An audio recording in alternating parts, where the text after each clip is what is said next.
దేవుని పరిశుద్ధ నామమునకు మహిమ కలుగును. ప్రియమైన బిడ్డలారా, ప్రభు ప్రేమించి మరోసారి ఇటు రీతిగా కూడుకోవడానికి ప్రభు ఇచ్చినటువంటి మరొక దినాన్ని బట్టి నేను ఎంతగానో దేవునికి వందనాలు చెల్లిస్తుంటున్నాను. మనమందరము కూడా పరిశుద్ధ బలలో పాలుపంచుకోవడం కొరకు ప్రత్యేకించి 3 దినములకు కూడా సిద్ధపాటు ప్రార్థనగా మనం కూడి ఉన్నాం. ఇందు నిమిత్తమై ప్రియులారా, దేవుని వాక్యము ద్వారా మనం కూడా పరిశీలన చేసుకోవాల్సిన బాధ్యత ఎంతైనా ఉన్నది. అయితే ఈరోజు ఒక ముఖ్యమైనటువంటి ఒక పరిశీలనలోకి మనం రాబోతున్నాం. అదేంటిదంటే, మన యొక్క రక్షణ అనుభవాన్ని ఒకసారి పరిశీలన చేసుకోవాల్సిన బాధ్యత ఉందండి.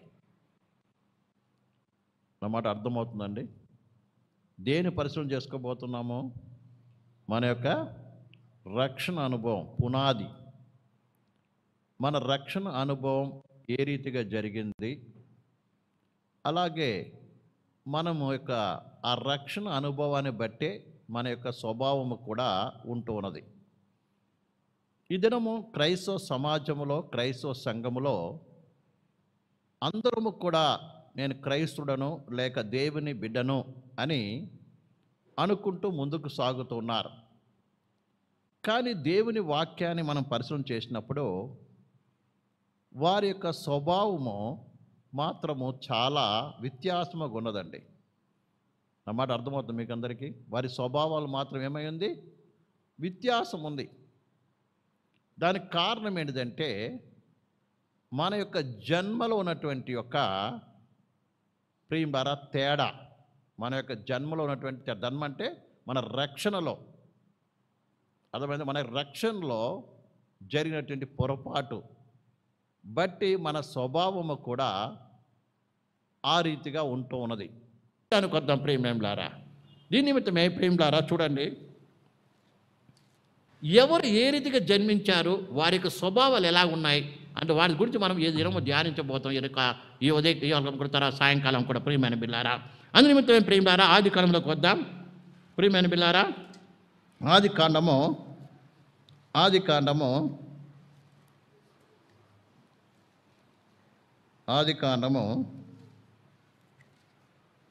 16వ అధ్యాయం మొదటి 2 వచనాలు చదవండి. అబ్రాహాము భార్య అయిన శారాయి అతడికి పిల్లలు కనలేదు. ఆమెకు హాగరు అనే ఐగుప్తురాలిన దాసి ఉండెను. కాగా శారాయి, ఇదిగో నేను పిల్లలు కనకుండా యెహోవా చేసి ఉన్నాడు, నీవు దయచేసి నా దాసితో పొమ్ము, ఒకవేళ ఆమె వలన నాకు సంతానము కలగవచ్చునని అబ్రాహాముతో చెప్పెను. చాలండి.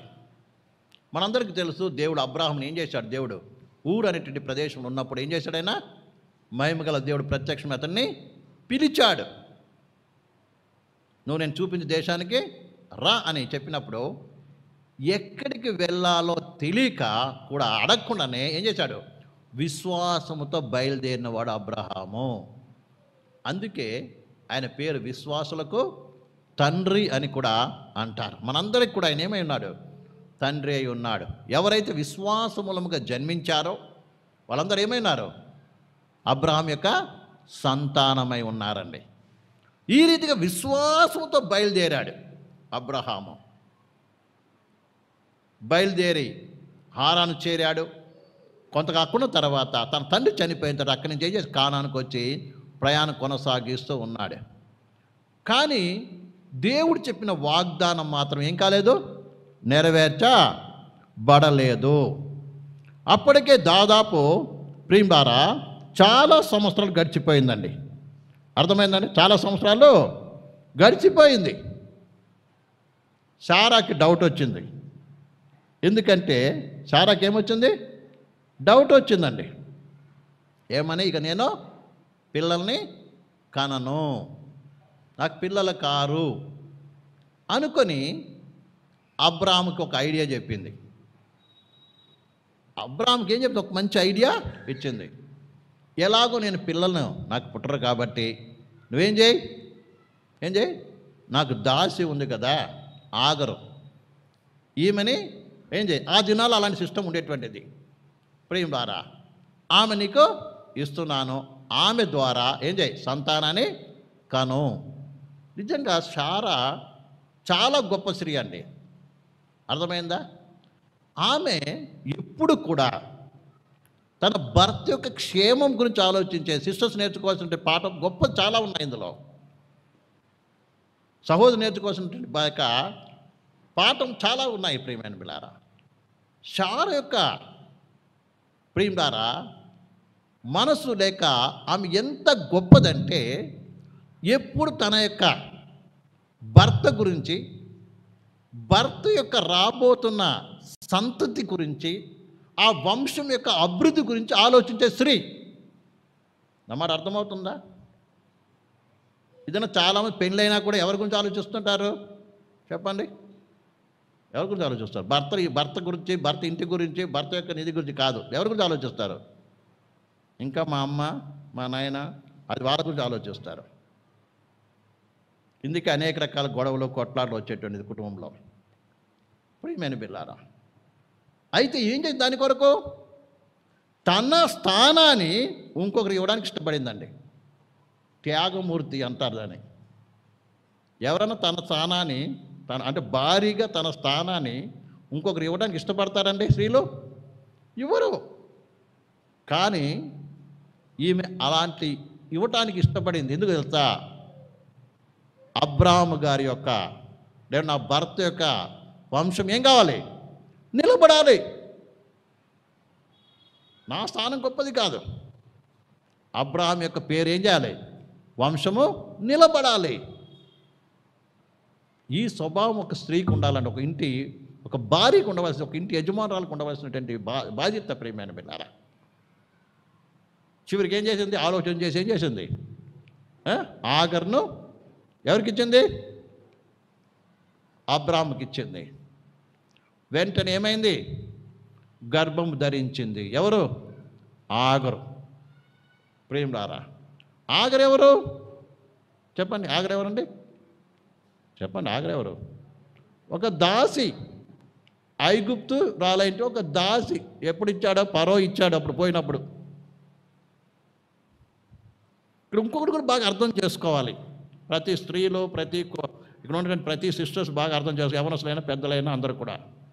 ప్రియులారా, ఆగరుని ఎంత నమ్మి ఉంటే, అర్థమైందండి?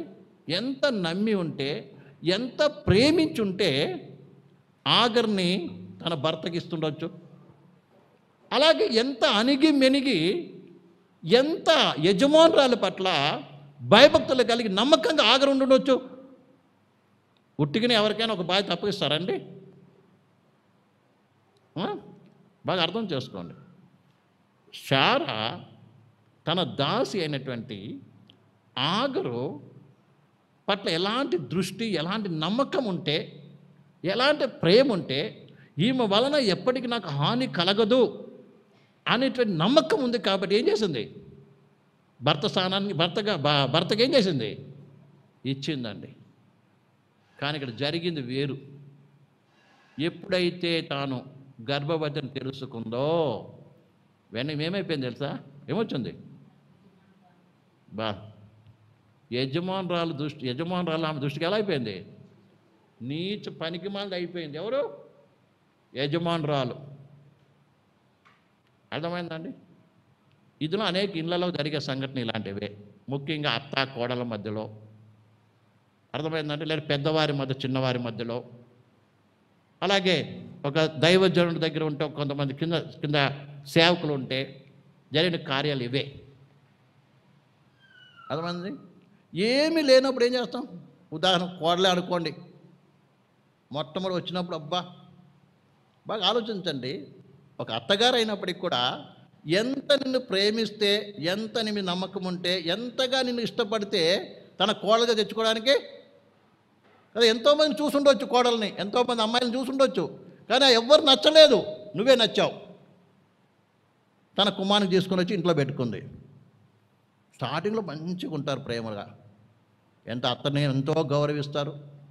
మీరందరూ ఒకప్పుడు కోడలే కదండి, ఇక్కడ ఉన్నవాళ్ళు కూడా. సో చూసుకోండి మీకు అత్త జీవితం. అది కూడా దేవుడు ఉండదు, క్షమాపణ అడగాలి మనము. ఇప్పుడు ఏదో మంచి పరిశుద్ధం అయిపోయినాం కాదు, ఏమన్నా ఎంతో భక్తిగా ఉంటాం. కానీ 1 సంవత్సరం 2 సంవత్సరం కొడుకో కూతురో పుట్టింది, లేకపోతే ఇద్దరు పుట్టారు అనుకోండి, ఇక వీళ్ళిద్దరికి ఏమవుతుంది కోడలకి? రెండు కొమ్ములు, మా బాములు జంతువులకి అది 2 కొమ్ములు వస్తాయి, 4 కొమ్ములు వస్తాయి. అర్థమైందండి? బాగా ఆగర్లు అయిపోతారు. ప్రేమలారా, దీని ద్వారా నీకు కలిగేది శ్రమ తప్ప, మేలు తప్ప ఆశీర్వాదం ఎప్పటికీ రాదు. ఎప్పటికీ పెద్దవాళ్ళే, చిన్నవాళ్ళే. ఎవరి స్థానాన్ని వారు గుర్తించాలి. వాళ్ళు ఉన్నంత కాలం నువ్వు ఏం చేయాలి? నీ స్థానంలో ఏ రీతిగా నువ్వు ఆరంభంలో ఎలా ఉన్నావో చివరి వరకు అలా ఉండాలి, నీకు అధికారం వచ్చేదాకా. అందుకన్నాడు, పిల్లలారా. చూడండి ఒకసారి పేతురు రాసిన పత్రిక చదవండి, 5:5 అనుకుంటాను, 5:5 అనుకుంటాను, చదవండి.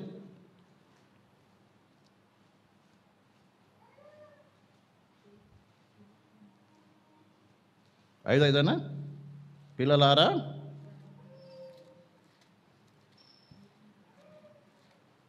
పేతురు రాసిన మొదటి పత్రిక 5వ అధ్యాయము 5వ వచనం. చిన్నలారా, మీరు పెద్దలకు లోబడి ఉండుడి. మీరందరూ ఎదుటివాని ఎడల దీన మనస్సు అను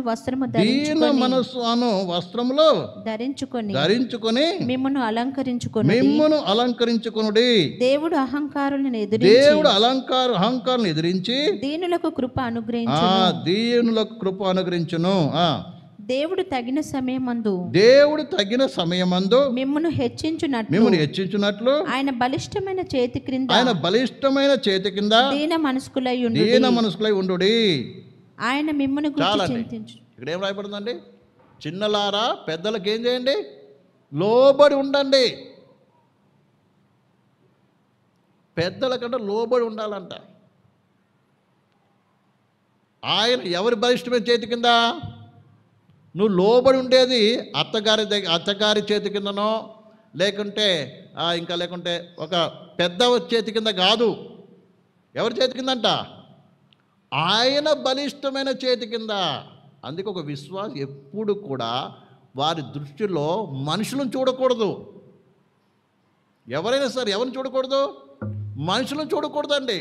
నువ్వెవరివి? నీ జీవితాన్ని ఒకప్పుడు దేవునికి అప్పగించుకున్నావు. నిన్ను నడిపిస్తున్న దేవుడు. దేవుడు అనుమతి లేకుండా నీ జీవితంలో ఏది కూడా జరగదు. అందుకని ప్రతి విషయం ఎవరు చూడాలి? నువ్వు దేవుని చూడాలండి. అందుకే రాయబడింది, పిల్లలారా పెద్దలకు లోబడి ఉండండి. ఇక్కడ పెద్దల చేతి కింద అని రాయలేదు. అక్కడ ఉందా మీ బైబిల్లో? పెద్దల చేతి కింద ఉందా? ఏమనుంది? కింద తర్వాత చదవండి. మీరందరూ ఎదుటివాని ఎడల దీన మనస్సును వస్త్రము ధరించుకొని మిమ్మును అలంకరించుకొనుడి. దేవుడు అహంకారులను ఎదిరించి దీనులకు కృప అనుగ్రహించును. దేవుడు తగిన సమయమందు మిమ్మును హెచ్చించునట్లు ఆయన బలిష్టమైన చేతి క్రింద. ఎవరు బలిష్టమైన చేతి కింద? అత్త చేతి కింద ఉన్నాను, మామ చేతి కింద ఉన్నాను, లేకుంటే అధికారుల చేతి కింద ఉన్నాను, లేదా ఒక పాస్టర్ చేతి కింద ఉన్నాను అని ఏం చేయకూడదు. ఆ దృష్టి కాదు చూడవలసింది. ఎవరు చూడాలి? దేవుని బలిష్టమైన చేతి కింద అని. దేవుని బట్టి లోబడి ఉండాలి, దేవుని బట్టి గౌరవించాలి, దేవుని బట్టి మర్యాద చేయాలి, దేవుని బట్టి ఏం చేయాలి? జాగ్రత్తగా బైబిల్ కలిగి పెద్దల పట్ల ప్రవర్తించాలి అని ఏం చేయాలి? ప్రతి ఒక్కరు నేర్చుకోవాలండి. కానీ ఏం చేస్తారు? 4వ రోజే ఏం చేయాలి? వీళ్ళు హెచ్చించుకోవాలి, వీళ్ళు పెద్దవాళ్ళు అయిపోవాలి, లీడర్లు అయిపోవాలి. ఇంటికి పెద్ద ఎవరైపోవాలి? మేము పెద్ద అయిపోవాలి. అవ్వచ్చేమో, కానీ దైవ ఆశీర్వాదం నీకు మాత్రం ఉండదు. దేవుని ఆశీర్వాదం మాత్రం నీకు ఉండదండి. అందుకని దేవుని ఇచ్చేంత వరకు కూడా ఏం చేయాలి? నువ్వు దేవుని చూస్తూ దీన మనసు తగ్గించుకొని ఎవరికి ఏ రీతిగా మర్యాద చేయాలి, ఎవరి పట్ల ఎలా గౌరవించాలన్నటువంటిది ఏం చేయాలి? నువ్వు ఉండాలి. అప్పుడు దేవుని కృప, దైవ ఆశీర్వాదము కానీ నువ్వే కానీ నీ సంతానం కూడా ఏమవుతుంది? ఆశీర్వపడుతుంది. అంతేకాని ప్రేమలారా ఇంకేందో నాకు కొమ్ములు వచ్చేసాయని నువ్వు ఎగిరి ఇతరులను అగౌరవంగా మాట్లాడితే, అగౌరవంగా ప్రవర్తిస్తే మాత్రం ప్రేమైన బిడ్డలారా తర్వాత ఉంటుంది. ఇప్పుడు బాగుంటుంది, తర్వాత ఉంటుంది నీకు సంగతి. కాబట్టి ఈ విషయాన్ని బాగా అర్థం చేసుకుందాం. అయితే ఇక్కడికి వద్దాం ప్రియులు, ఆగరు దగ్గరికి.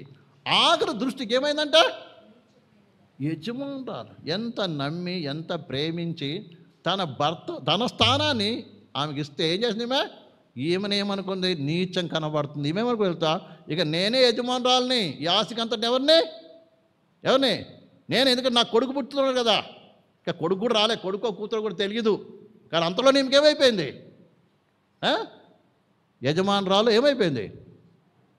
మనకి లేనిది ఎవరికైనా వచ్చింది అనుకోండి, ఏమంటా మేము సేవకులం అనుకో, ఇక్కడ ఉన్న మీకు ఎవరికైనా దేవుడు మాకంటే ఒక మంచి వరం ఇచ్చేశాడు అనుకో దేవుడు, ఏమనుకుంటారు, పాస్టర్కి ఏం తెలుసమ్మా, పాస్టర్కి ఏం తెలుసు, నేను చెయ్యి పెట్టి ప్రాంతం స్వస్థ వచ్చేస్తుంది కాబట్టి నేనే పాస్టర్ అమ్మని నేనే పాస్టర్ అనేసారు అంతే. పక్కన ఇంకో గ్రూప్ అక్కడ తయారు చేస్తారు. ఇద్దరు జరిగే కార్యం అది 4 రోజులు నిలబడదు. ఇప్పుడు బాగా అర్థం చేసుకోవాల్సింది.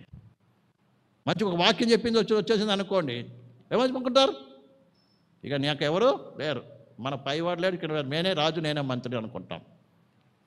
ఇది ఏమాత్రకు దేవుని హెచ్చించాలి. అంతవరకు ఏం చేయాలి, దీన మనసు కలిగి తగ్గించుకొని ఉండాలి. అది కుటుంబపరంగా కావచ్చు, ఉద్యోగ స్థానంలో కావచ్చు, అలాగేంది దైవ సేవకుల విషయంలో కావచ్చు, దేవుని సేవ విషయంలో కావచ్చు. ప్రియమైన సహోదరి సహోదరులారా, విషయం బాగా అర్థం చేసుకోవాలి. ఇక్కడ కూడా ఆగరు ఏం చేసిందంటే ఏమవుతుంది, తన యజమానురాలు ఇచ్చింది ఎవరు, ఈ స్థానం దొరికింది ఎవరు, ఈ ఆశ్రయం దొరికింది ఎవరి వలన, తన యజమానురాల వల్లనే కదా, శారా వల్లనే కదా.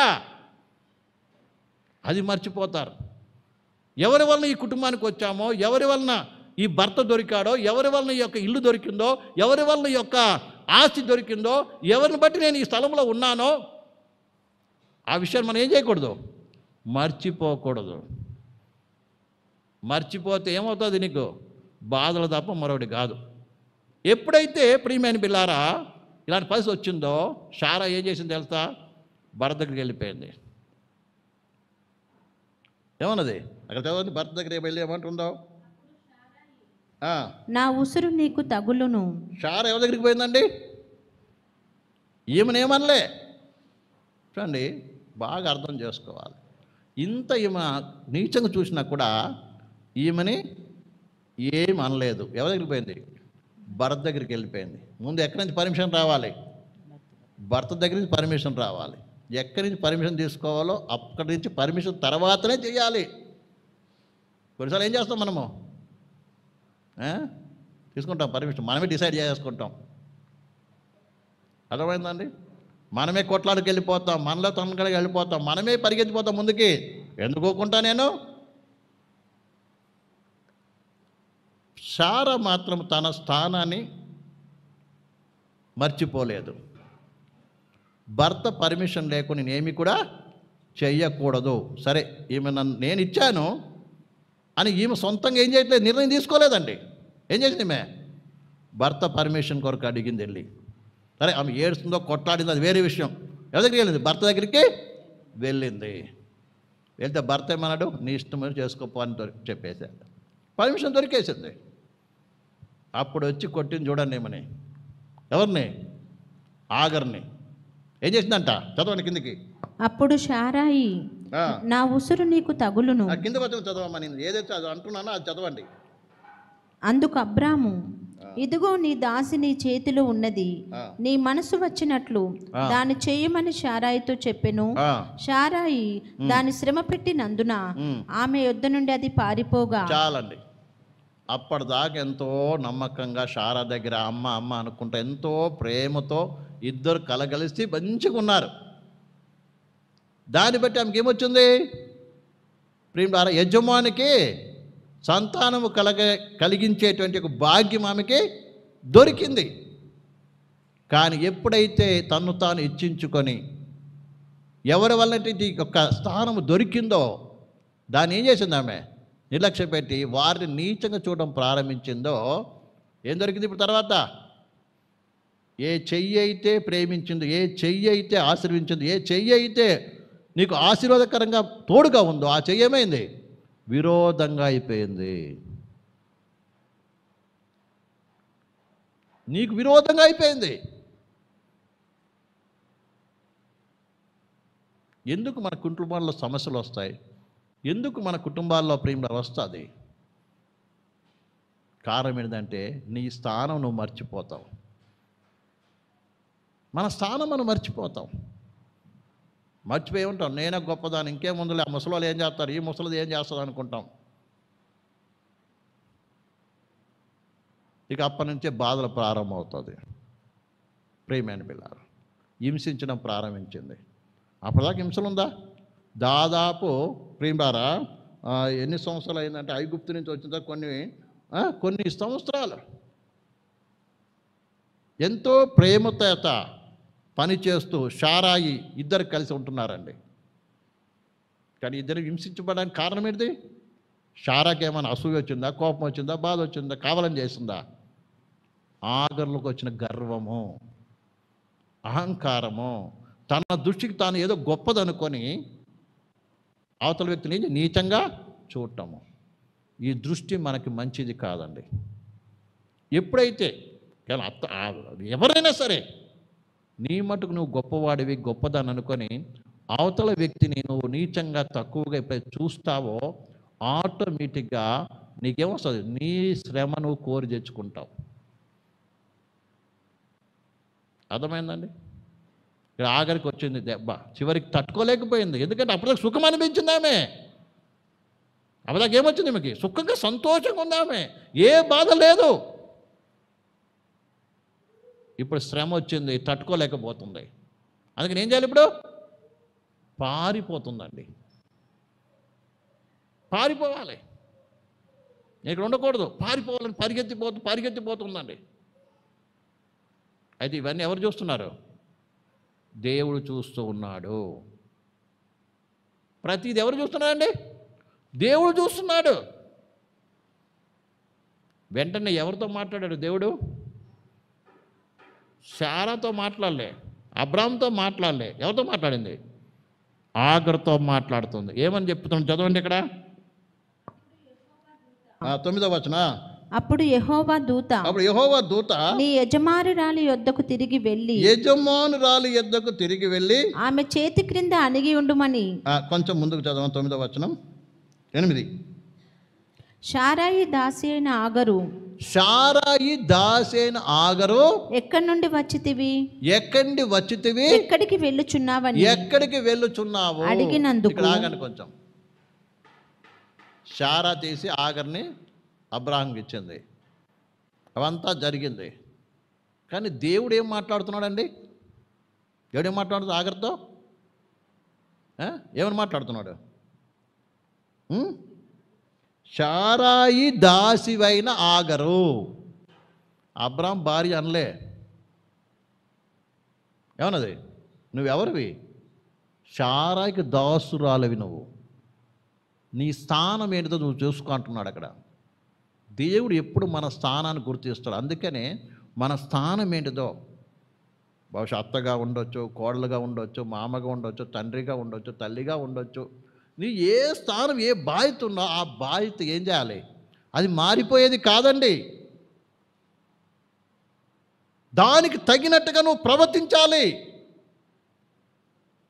దానే దేవుడు అంగీకరిస్తాడు. నువ్వు క్రైస్తవ కుటుంబమైనది మాత్రాన ప్రియమాన్ని ఏదో గొప్పదానిపోయిన కాదండి.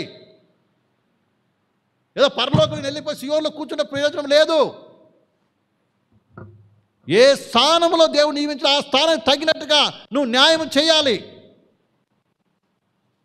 ఆ ధర్మం నువ్వు నెరవేర్చాలి ఈ లోకంలో. అవి కూడా లెక్కలోకి వస్తాయి దేవుని దగ్గర. అర్థమైందా? ఇక్కడ దేవుడు అన్నాడు ఇవన్నీ. దేవుడు ఆగరు అమ్మా, నువ్వు 10 రాజులకు తల్లి కాబోతున్నావమ్మా అని దేవుడు మాట్లాడలే. ఇక్కడ ఏమంటున్నాడు? షారాయి దాసివైన ఆగరు. తర్వాత ఏమన్నాడు? ఎక్కడి నుంచి వచ్చితివి, ఎక్కడికి పోతున్నావు? రేపు పరలోకం వెళ్ళినప్పుడు ఈ ప్రశ్న ఒకళ్ళు అడిగితే ఏం చెప్తావు జవాబు? నేను ఈ దినమే దేవుడిని అడిగాను ఈ క్వశ్చను. నీవు ఏ స్థానం నియమించాను, నువ్వు ఏ స్థితిలో ఉన్నావు? అది లోకరీతిగా ఒకవేళ అడగొచ్చు, ఆత్మ సంబంధంగా అయినా అడగొచ్చు. ఆ ప్రశ్న నువ్వేం జవాబు చెప్పగలవు? నేను ఎక్కడి నుంచి తీసుకొచ్చాను, నువ్వు ఎక్కడికి పోతున్నావు అని అడిగితే ఏం ప్రశ్నిస్తావు? ఏ జవాబు చెప్తావు? అయ్యా నేను పాపమని ఊపిలో నిన్ను రక్షించావు, ఇదిగో నిన్ను గురి చూసుకొని నీ వెంబడి నిన్ను పరిగెత్తున్నానని చెప్పగలవా? చెప్పగలవండి? లేదు ఈ లోకం దాని దీన్ని వెతుకుతున్నానయ్యా అంటావా? ఏ స్థానం నీకు ఇచ్చాను ఆ స్థానంలో నువ్వు ఉన్నావా? నీకు నియమించినటువంటి స్థానంలో నువ్వేం చేస్తున్నావు? ఆ ధర్మం నెరవేరుస్తున్నావా? ఒక తల్లిగా కావచ్చు, తండ్రిగా కావచ్చు, భర్తగా కావచ్చు, భార్య కావచ్చు, కుమారుడుగా కావచ్చు, కుమార్తె కావచ్చు, కోడలుగా కావచ్చు, అత్తగా కావచ్చు, అది నువ్వు చెయ్యాలి. దేవుడు అంటున్నాడు ప్రియులారా, శారాయి దాసురాలైన శారాయి దాసివైన ఆగరు ఎక్కడి నుండి వచ్చితివి, ఎక్కడికి వెళ్ళుచున్నావని అడిగినందున ఆమె అది నా యజమానురాలైన శారాయి యొద్ద నుండి పారిపోచున్నాను. ఇప్పుడు కరెక్ట్గా చెప్తుంది. ఏమంటుందమ్మా? దేవుని దగ్గర మా తప్పేలా ఏమంటుంది? యథార్థంగా చెప్తుంది. ఏమన్నా? నా యజమానురాలైన శారాయి. అవునయ్యా, ఆమె యజమానురాలు. నేను ఎవరిని? దాసుని, దాసురాలు. నేను పారిపోతున్నాను అంటే దేవుడు ఏమన్నాడు? అప్పుడు యెహోవా దూత నీ యజమానురాలి యొద్దకు తిరిగి వెళ్ళి. ఎక్కడికి పోమన్నాడు? నీ యజమానురాలి దగ్గరికి వెళ్ళి నువ్వేం చేయి? ఆమె చేతి క్రింద అణిగి ఉండుమని. ఆమె చేతి కింద ఏం చేయి? అణిగి మెనిగి ఉండు.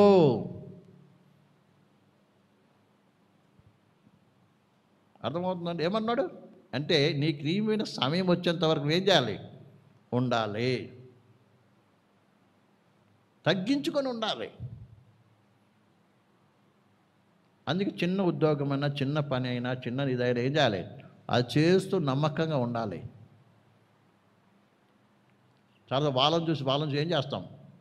ఒకేసారి పైకి వెళ్ళిపోవాలని ఆశపడతాం. ప్రియమైన బిడ్డలారా, దేవుడు చూసేది నీ తగ్గింపు, నీ నమ్మకత్వం, ఇవన్నీ చూస్తాడు. ఇక్కడ అన్నాడు నువ్వేం చేయి? వెళ్ళి నువ్వేం చేయాలి? మళ్ళీ అణిగి మెనిగి ఉండు. ఎక్కువ నువ్వేం చేయొద్దు. దీనికి ముందు ఎలా ఉన్నావో, నువ్వు గర్భవతి కాకముందు ఎలా ఉన్నావో అలాగేం చేయి? నువ్వు ఆమెకి దాసిగా పోయి ఉండిపో. ప్రియమైన సహోదరి సహోదరు, ఈ రీతిగా మళ్ళీ అక్కడికే పంపిస్తున్నాడు. ఆగ్రపం లోబడింది, వెళ్ళింది. తర్వాత ఏం చేసింది? ఎంతో భయభక్తులతో ఏం చేసింది? యథావిధిగా ఆమె ప్రియులారా తన గర్వం అంతా తీసేసుకొని యజమానురాలుగా ఏమైంది? దాసిగా పని చేస్తుందండి. ప్రియమైన బిడ్డలారా, అయితే ఇక్కడ దేవుడు చెప్పిన మాట ఏంటంటే, కింద కూడా చదవండి, కిందకి. మరియు యెహోవా దూత నీ సంతానమును నిశ్చయముగా విస్తరింపజేసేదను. నీ సంతానం నిశ్చయముగా విస్తరింపజేసేదను. అది లెక్కింప వీలులేనంతగా విస్తారమగునని దానితో చెప్పెను. 11 చదవమ్మా. మరియు యెహోవా దూత ఇదిగో యెహోవా నీ మొరను వినెను, నీవు గర్భవతివై ఉన్నావు, నీవు కుమారుని కని అతనికి ఇస్మాయేలు అని పేరు పెట్టుదువు. అతడు అడవి గాడిద వంటి మనుష్యుడు. అతని చెయ్యి అందరి చేతులు అతనికి విరోధముగా ఉండును. చాలండి. ఇక్కడ దేవుడే చెప్తున్నాడు ఏంటండి? నీకు ఒక గర్భవతి ఉన్నావు కాబట్టి నీకు ఎవరు ఉంటారు? ఒక కుమారుడు పుడతాడు. అయితే ఆ కుమారుడు ఎలా ఉంటాడు? ఎలా ఉంటాడంట? అడవి గాడిదలాగా ఉంటాడంట. ఇప్పుడు ఇంట్లోకి ఎవరు రాబోతున్నారు? అబ్రాహాం ఇంటికి ఇంట్లోకి ఎవరు పుట్టబోతున్నారండి? అడవి గాడిద పుట్టబోతుంది. ఇది వాగ్దాన సంతానం కాదు. బైబిల్ చెప్తుంది ఏంటంట? దేవుని ఆధారపడలేదు. శారా ఏం చేయలేదు? దేవుని ఆధారపడలేదు. First point. రెండోది, శరీర సంబంధంగా ఆలోచించింది. ఎలాగో పిల్లలు పుట్టరు కాబట్టి ఏం చేయాలి? ఒక ప్లాన్ చేసింది. మనుషులకు ఆలోచన ప్రకారము ఏం చేసింది? ప్రియులారా సంతానము తెచ్చుకోవాలని ప్రయత్నం చేసింది. చివరికి వాడు ఎవరంటే అడవి గాడిదని మనిషి పుట్టాడు. ఈ దినము క్రైస్తవ సమాజంలో క్రైస్తవ సంఘంలో కూడా ఇలాంటి స్వభావం కలిగిన విశ్వాసాలు అనబడిన వారు ఉన్నారండి. దేవుని బిడ్డలని వారు ఉన్నారు. ఎట్లా అంటారా, వీరు దేవుని నమ్మకం ఉంచి దేవుని వాక్యాన్ని పరిపూర్ణంగా తమ హృదయం చేర్చుకొని, అర్థమైందా, నిజమైన మారు మనసు పొంది ప్రభువుకు తమ జీవితాన్ని సమర్పించుకొని ప్రియులారా జన్మించిన వారు లేరు. శరీర సంబంధంగా ఆలోచించేటువంటి వారు చాలామంది ఉన్నారు. ఉదాహరణకి మా బంధువులందరూ నమ్ముకున్నారు, కానీ మేము నమ్ముకుంటే మేము కూడా బాగుంటాం. అర్థమైందా? మంచిదే, బాగుంటాం, రావటం మంచిదే, కానీ వాక్యాన్ని ఎంత మట్టుకు విశ్వసించావు? ఎప్పుడు వాళ్ళ దృష్టి ఏంటంటే మనుషులను చూసే స్వభావం. ఎప్పుడు ఎవరిని చూస్తుంటారు? మారు మనసు పొంది బ్యాప్టిజం తీసుకున్నప్పటికీ కూడా, బహుశా పరిశుద్ధాత్మ పొందినట్టుగా అన్య భాషలు మాట్లాడినప్పటికీ కూడా వారి దృష్టి అంతా కూడా ఎవరిని చూస్తుంటారు? ఇతరులను చూసే దృష్టి. ప్రియమైన సహోదరి, ఇతరులను చూస్తుంటారు ఎప్పుడు కూడా. వాళ్ళ ప్రవర్తన కానీ, వాళ్ళ మాటలు కానీ, వారి పద్ధతులు కానీ ఎవరిని చూస్తారు? ఇతరులను చూస్తారు. ప్రియమైన బిడ్డ, బాగా అర్థం చేసుకోవాలి. నిజంగా నీ మనోనేతలు వెలిగింపబడినట్లయితే నువ్వెవరిని చూడాలి తెలుసా? నీ కొరకు ప్రాణం పెట్టినటువంటి, నీ కొరకు కల్వారి శిలువలో రక్తం కాచంటే ఆ ప్రభువును చూడాలి. ప్రభువును చూసి నువ్వు ఎప్పుడైతే పశ్చాత్తాపడతావో అప్పుడు ప్రభు ఆత్మ ఏం చేస్తుంది? దేవుని ఆత్మ ఏం చేస్తుంది? నీలో నూతన స్వభావం కలగజేస్తుంది. అలాగే నీ మనోనేత్రం ఏమవుతుంది?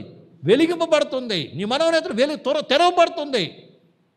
మనోనేత్రం తెరవబడడం అంటే ఏంటంటే అర్థము, ఇప్పటి వరకు లోకాన్ని చూసి నడిచాం, మనుషులను చూసి నడిచాం, లోకం పోయిన పోకడలో పోయాం.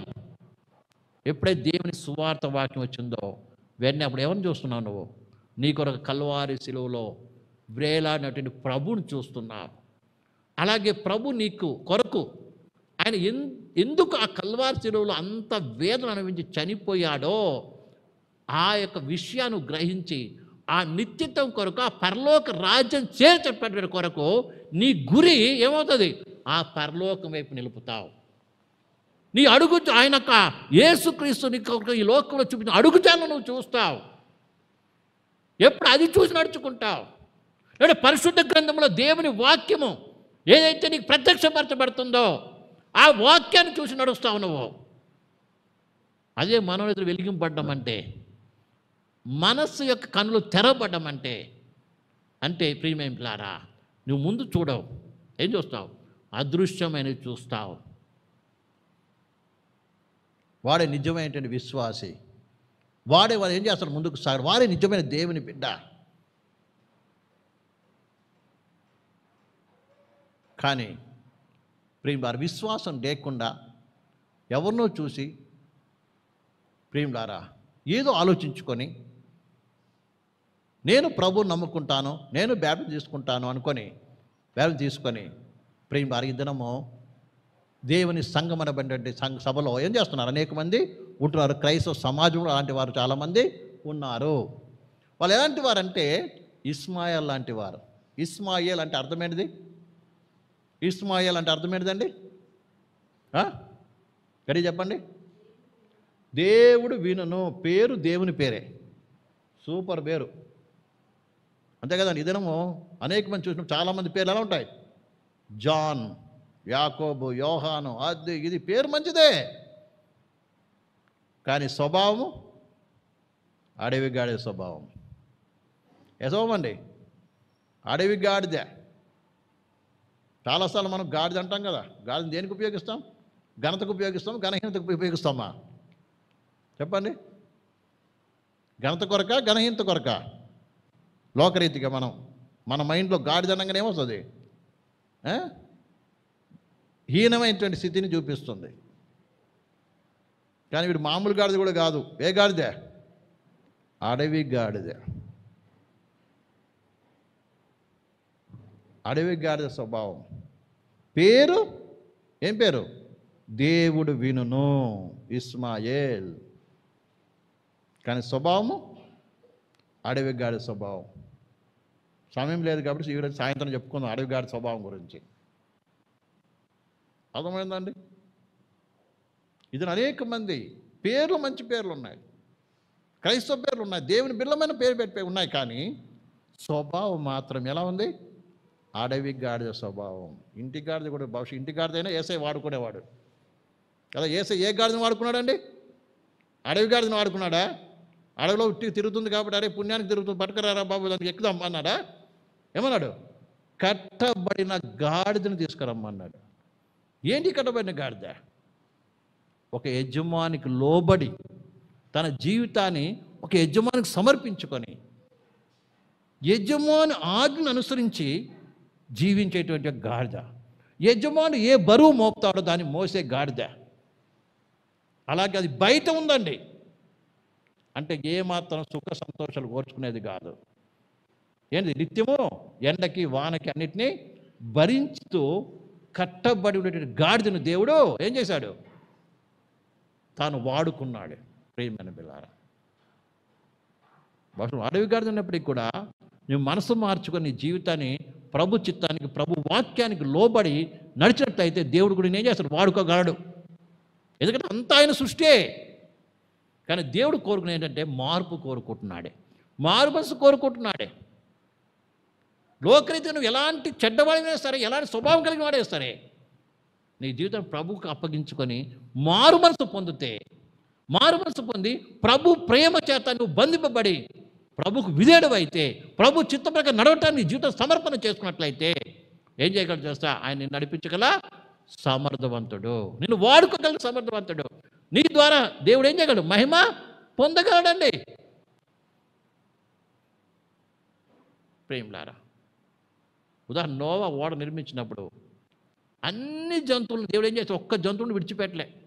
అందులో పవిత్రమైన జంతువులు ఉన్నాయి, అపవిత్రమైన జంతువులు ఉన్నాయి. కానీ తేడా ఏంటంటే అన్ని జంతువులు కూడా దేవుని స్వరం విన్నది, మారు మనసు పొందింది, తన బంధువులు ప్రియులు అన్నిటిని వదిలిపెట్టింది, అన్నీ వచ్చి ఎక్కడ చేరాయి? అర్థమైందండి? అంటే ఏముంది?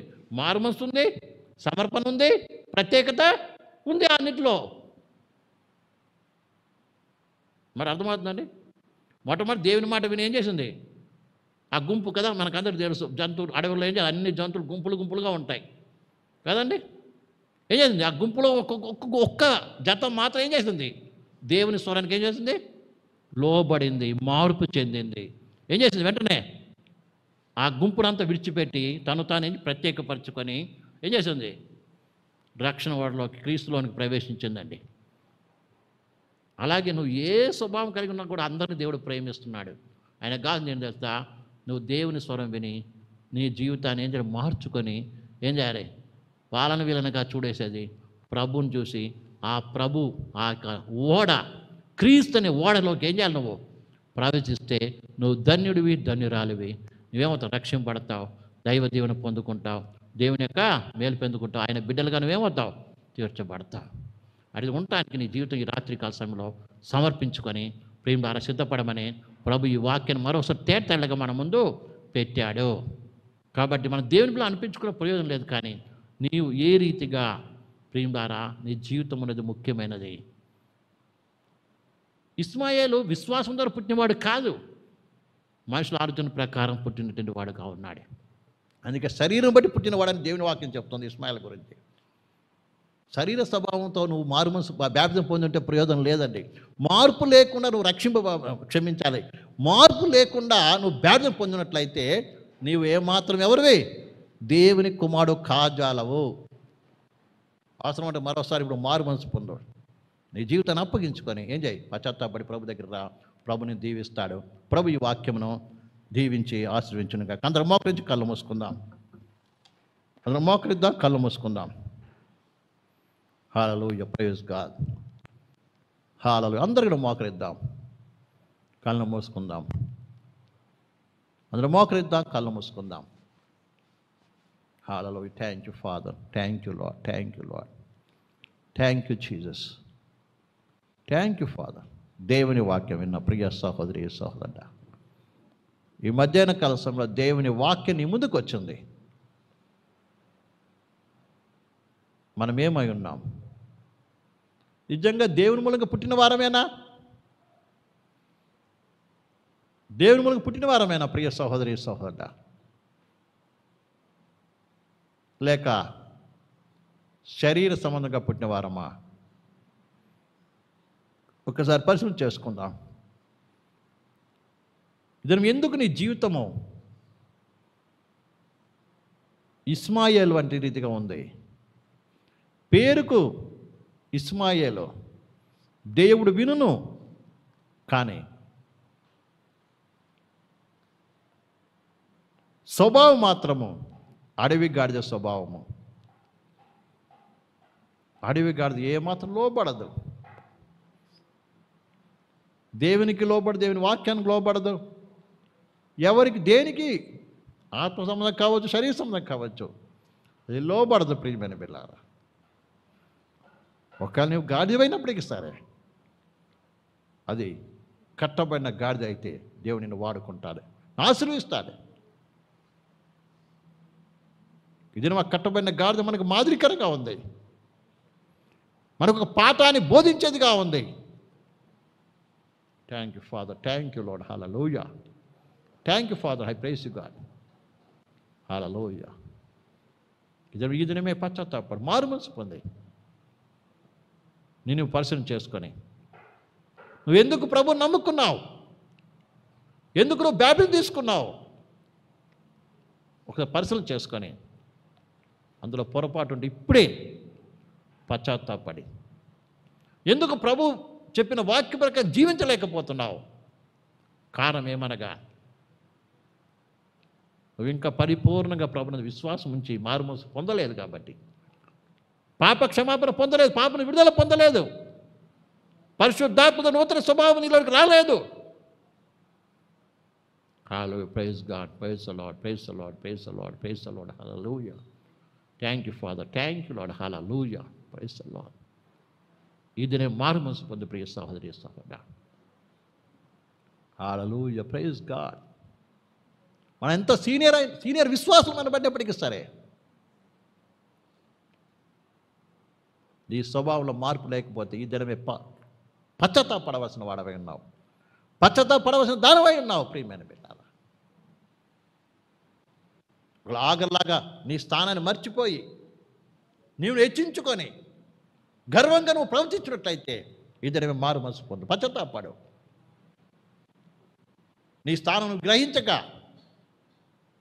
ఒకవేళ నీ పెద్దలను అగౌరవంగా నీచంగా ఒకవేళ నువ్వు చూస్తున్నట్లయితే, మాట్లాడిన వాడవైతే దానవైతే దేవుని దగ్గర పశ్చాత్తాపడి క్షమించమని దేవుని దగ్గర ప్రార్థించే ప్రియ సహోదరి సహోదరా. Hallelujah, praise the Lord, praise the Lord, praise the Lord, hallelujah, hallelujah, praise the Lord. ఇది దేవుడు మనకు నియమించిన స్థానము. ఈ లోకంలో ప్రతి ఒక్కరిని కూడా ఆయా స్థానంలో దేవుడు పెట్టాడు.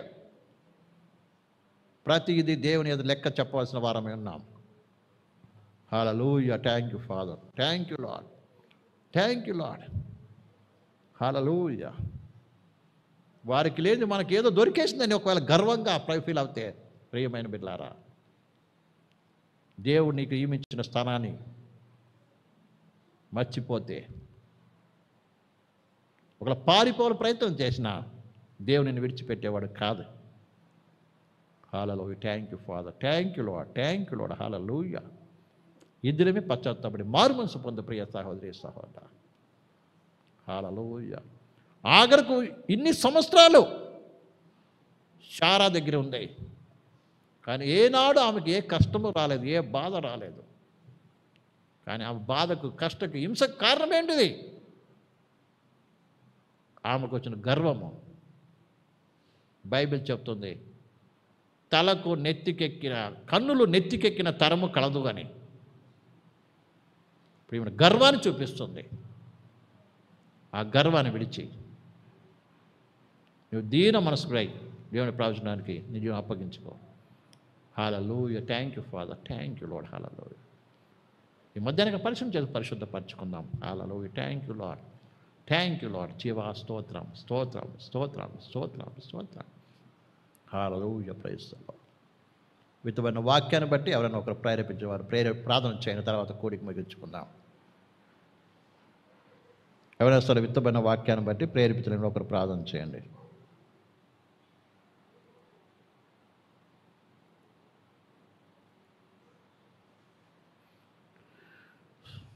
ఎవరు లేనది ప్రార్థన చేసుకుందాం. స్తోత్రం తండ్రి, మహోన్నతుడా, మహాపరిశుద్ధుడా, జీవముల తండ్రి, నీవు మాకిచ్చేటువంటి నీ మాటను నీ ప్రజలకు ప్రత్యక్షపరచబడి ఉంటుండగా ప్రభు ప్రతి మనోనేత తెరబడిన వారై వారి వారి స్థితిని, వారి యొక్క స్థానాన్ని గ్రహించిన వారై పశ్చాత్తాపడి మారుమనసు పొంది నూతనపరచబడిన వారుగా అయ్యా పరిశుద్ధ బలలో ప్రతి ఒక్కరు పాలు పొందుటకు కృప చూపించండి, సహాయం చేయండి. ఇంతవరకు మాట్లాడిన దేవా ఇక ముందు కూడా మాట్లాడండి. నీ అక్కడ ఆలస్యం అయితే తిరిగి సాయంత్రం కాసుకుని కృప చూపించమని కూడా ప్రతి బిడ్డలో కూడా నీ వాక్యము వ్రాయబడి ఉండటకు, వారి హృదయంతో వ్రాయబడి ఉండటకు కృప అనుగ్రహించి ఆమెను గొప్ప చేసుకోమని, వెళ్తున్న నీ బిడ్డలతో మాకు పాసమంచమని యేసునామములో ప్రార్థిస్తున్నాం తండ్రి, ఆమేన్. మన తండ్రి అయిన దేవుని ప్రేమయు, కుమారుడైన యేసుక్రీస్తు కృపయు, పరిశుద్ధాత్మిక అన్యోన్య సహవాసము కూడిన మనందరికీ లోక సకల పరిశుద్ధులకు కూడా ఆయన రాకడ పర్యంతము తోడై నడిపించును గాక. ఆమేన్, ఆమేన్.